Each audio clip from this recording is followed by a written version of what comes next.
Selamat pagi Bapak dan teman-teman. Selamat pagi. Terima kasih waktu dan kesempatan yang diberikan kepada kelompok kami. Di sini kami akan mempresentasikan hasil survei gulma di lahan budidaya tanaman sawi hijau. Sebelumnya kami akan memperkenalkan nama kami masing-masing. Saya atas nama Yustina Rista.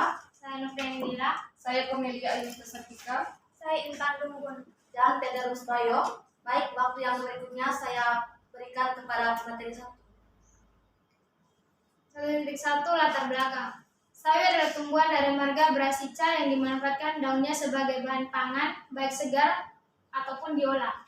Sawi hijau atau caisi merupakan tanaman yang mengandung banyak nutrisi baik untuk tubuh. Pengendalian gulma pada sawi hijau yang dilakukan petani dengan metode pengendalian menggunakan pestisida ganda silde untuk mengurangi atau menekan pertumbuhan gulma. 1.2 Tujuan.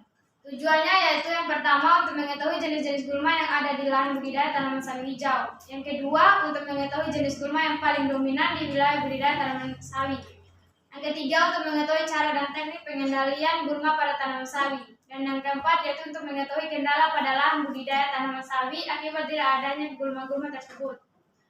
1.3 Metodologi. Yang pertama waktu dan tempat. Waktu kegiatan survei gulma di lahan dilaksanakan pada hari Jumat 16 September 2022, tempat Jalan Kelaret, Kelurahan Lasiana, Kebun Sayur Matani milik Bapak Ferdi LDJ.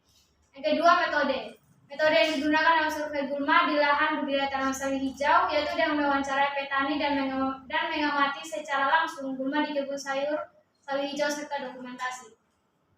1.4 Gambaran umum wilayah. Wilayah Kelurahan Lasiana, Kecamatan Kelapa 5, Kota Kupang dengan luas wilayah sebesar 542,45 hektar yang terdiri dari wilayah pesisir dan berbukit. 1.5 Gambar gulma yang ada di lahan. Yang pertama, rumput belulang atau sambau adalah sejenis tumbuhan yang dapat dikendalikan secara manual maupun menggunakan herbisida. Yang berikut, krokot atau portulaca mempunyai nama latin yang dikenal di Indonesia adalah gelang, termasuk ke dalam sayuran berdaun hijau yang bisa dimakan dalam keadaan mentah atau dimasak. Yang berikut, zotang kuda nama ilmiah Cithnedrella nodiflora adalah sejenis gulma pertanian anggota suku Asteraceae. Keki ladang atau Cyperus rotulus adalah gulma pertanian yang biasa dijumpai di lahan terbuka. Apabila orang menyebut teki, biasanya yang dimaksud adalah jenis ini. Walaupun ada banyak jenis Cyperus lainnya yang berpenampilan mirip. Teki sangat adaptif dan karena itu menjadi gulma yang sangat sulit dikendalikan. Meniran hijau atau Phyllanthus niruri merupakan tanaman tropis yang tersebar luas pada daerah dataran tinggi. Yang berikut, patikan kebo atau Euphorbia hirta termasuk tanaman liar yang biasa tumbuh di permukaan tanah yang tidak terlalu lembab dan ditemukan secara terpancar satu sama lain. Gulma 1.6 Gulma yang paling dominan.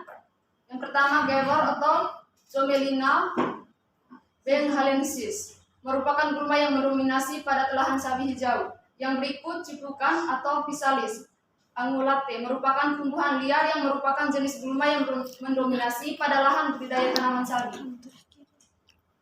1.7 Teknik pengendalian gulma. Teknik pengendalian gulma yang dilakukan oleh petani untuk semua jenis gulma pada lahan budidaya tanaman sayur sawi hijau yaitu dengan pengendalian secara manual dengan mencabut gulma menggunakan tangan secara langsung dan menggunakan alat misalnya parang, topa, dan sebagainya serta menggunakan pestisida ganda silde. Baik, sekian saja presentasi dari kami. Sekian dan terima kasih. Baik.